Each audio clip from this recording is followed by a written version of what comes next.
Passiamo ora ai 200 stile libero junior femmine. Sono previste 6 batterie. Si preparino per la prima Barbara Zornio in corsia 3, Giorgia Pascutti in 4, Rebecca Savoia in 5.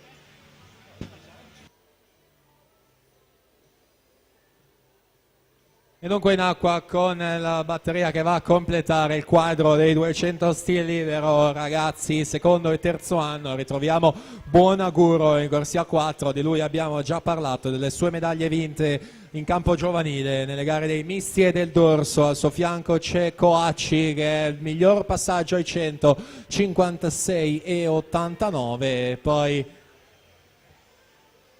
appunto Buonaguro e Michele Orru ad occupare la terza posizione.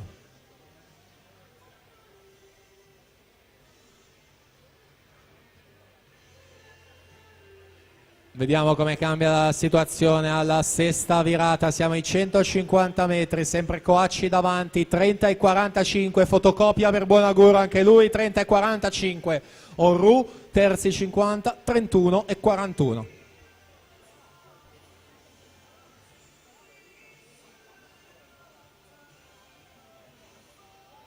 Uscita dell'ultima subacquea, atleti ancora molto vicini, cuffia arancio per Buonaguro, vediamo se compie il sorpasso in queste ultime bracciate. Un centesimo soltanto a dividere questi atleti. Coacci 1,57,05 che va alla terza posizione generale, Buonaguro alla quarta 1,57,06.